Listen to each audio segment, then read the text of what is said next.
बिहार विधानसभा चुनावों के नतीजे सामने आ गए हैं। एनडीए एक बार फिर से बहुमत में है। सरकार एक बार फिर से एनडीए की बनेगी। हमारे साथ मौजूद हैं बिहार के उप मुख्यमंत्री सुशील मोदी जी।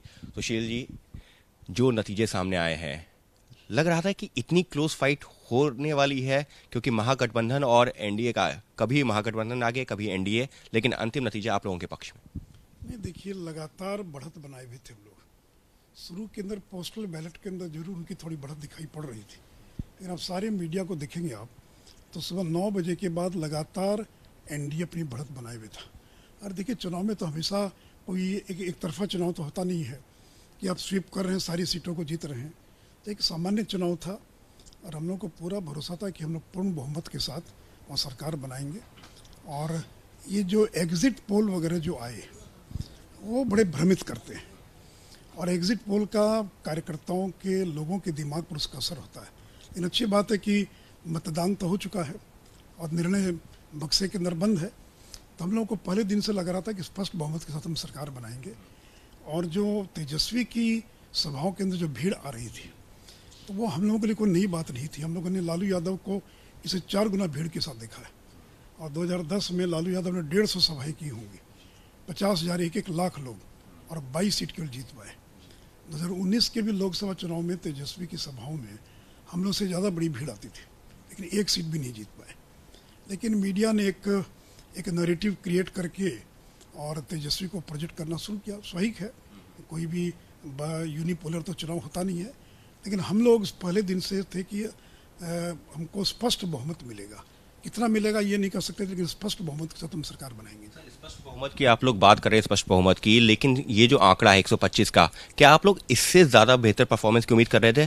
क्या एलजेपी जो चिराग पासवान ने अपने अलग उम्मीदवार उतारे हैं, खासतौर पर जेडीयू के उम्मीदवारों के खिलाफ, उसका भी नुकसान कहीं रहा है? निश्चित हुआ है। हम लोग नहीं तो 150 पार करते।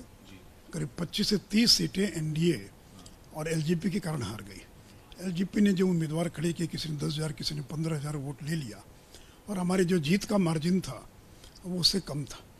तो अगर एलजेपी वोट कटवाड़ की भूमिका में नहीं होती तो शायद हम 150 तक पहुंच आते। इस सबके बीच में बार बार अब जो है सवाल ये उठ रहा है, क्योंकि ये जो एनडीए का जो बहुमत मिला है, बदली एक तस्वीर वो ये है कि बीजेपी जो अभी तक छोटे भाई की भूमिका में होती थी, वो बड़े भाई की भूमिका में आ गई है।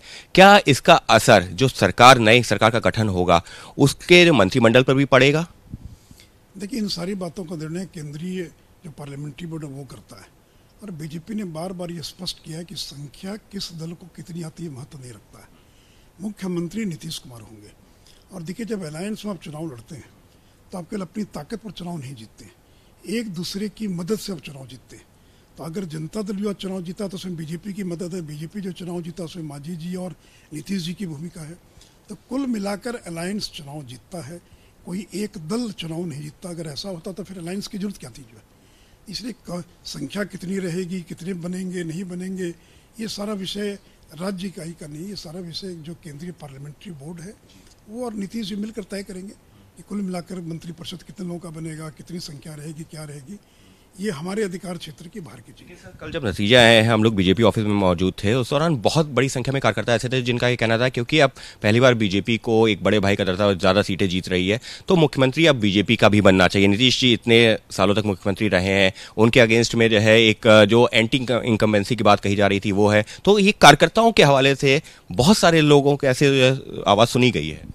अब आप तय कीजिए कि जो नेता कह रहे हैं उसके अनुसार निर्णय होगा कि इनके कहने पर निर्णय होगा। जब प्रधानमंत्री ने, गृह मंत्री ने, राष्ट्रीय अध्यक्ष ने एक निर्णय दे दिया, तब उसका इफ एंड बट का सवाल क्या होता है? किसी के मन में हो सकता है कि मुझे मंत्री बनना चाहिए, तो उनके मन में होने से नहीं ना होता है, ये पार्टी का निर्णय है ना। तो कार्यकर्ता के मन में क्या है, आप किसी से जाकर पूछेंगे कि तुमको एमएलए बनना चाहिए तो क्यों नहीं तैयार होगा, वो कहेगा कि होना चाहिए। लेकिन पार्टी का जो निर्णय, पार्टी पर निर्णय पर कायम है। नीतीश जी को आगे रखकर चुनाव लड़ा गया है, उनको मुख्यमंत्री का उम्मीदवार घोषित करके बीजेपी जेडीयू ने चुनाव लड़ा है, और अगले मुख्यमंत्री भी नीतीश कुमार होंगे। इसमें कोई इफ एंड बट नहीं, इसमें कहीं कोई भी तरह की और दूसरा विषय नहीं है। एनडीए के पक्ष में जो है रुझान नतीजों में तब्दील हुए, बहुमत 125 का आंकड़ा मिल गया। सुबह सुबह दिग्विजय सिंह ने एक ट्वीट कर दिया, उन्होंने कहा कि नीतीश जी को एनडीए का हिस्सा नहीं, महागठबंधन की तरफ आना चाहिए, उनको केंद्रीय राजनीति में आना चाहिए, कांग्रेस के साथ, महागठबंधन के साथ आना चाहिए। कहाँ बीजेपी के साथ वो जो सरकार बना रहे हैं? दिग्विजय सिंह का बिहार से क्या संबंध है? ट्वीट करने में क्या लगता है, 2 लाइन लिख दिया, तो उनकी बात का क्या जवाब देना, जो अपने ही राज्य में बुरी तरह से पराजित हो गए और दूसरे को नसीहत दे रहे हैं। तो सर क्या आपको ये लग रहा है कि इस ट्वीट के माध्यम से एक तोड़फोड़ करने की कहीं? मैं कहना ये सब का कोई मतलब, इस ट्वीट का जवाब ही देने की आवश्यकता है। दिग्विजय सिंह का क्या संबंध है बिहार से? वो अपने राज्य को तो बचाएं, वहाँ तो वो कमलनाथ को बचा नहीं पाए और यहाँ पर वो नसीहत दे रहे हैं। बस एक आखिरी सवाल, क्योंकि जो है बहुमत आप लोगों के साथ में आ चुका है, कब तक जो है शपथ ग्रहण वगैरह के, अगर क्योंकि कल आप लोग नीतीश जी के साथ भी बैठे, चर्चा भी हुई है, क्या आगे की रणनीति, अगर कुछ आइडिया है? कोई चर्चा नहीं हुई, अभी तो रिजल्ट का ही हम लोग इंतजार कर रहे थे। देर रात तक रिजल्ट आया है। बीजेपी का पार्लियामेंट्री बोर्ड और नीतीश कुमार ये लोग मिलकर तय करेंगे कब क्या करना, और जब निर्णय हो जाएगा तो उसकी जानकारी आपको मिल जाएगी। अभी कब जो है सरकार का, नई सरकार का गठन होगा, इसको लेकर के कोई अंतिम फैसला नहीं हुआ है। जल्द ही जो है उसको लेकर भी फैसला किया जाएगा। बीजेपी का जो संसदीय दल है वो फैसला लेगा। लेकिन निश्चित तौर पर सुशील मोदी का जरूर कहना है कि हम लोग पहले से जीत को लेकर आश्वस्त थे। एग्जिट पोल के नतीजे आने के बाद में थोड़ा सा एक सवाल जरूर जो है कार्यकर्ताओं और नेताओं के मन में खड़ा हुआ था, लेकिन जीत को लेकर के कहीं कोई दो राय नहीं थी और नतीजे भी उसी ओर गए हैं। कैमरा पर्सन राजेश के साथ अंकित गुप्ता, एबीपी न्यूज, पटना।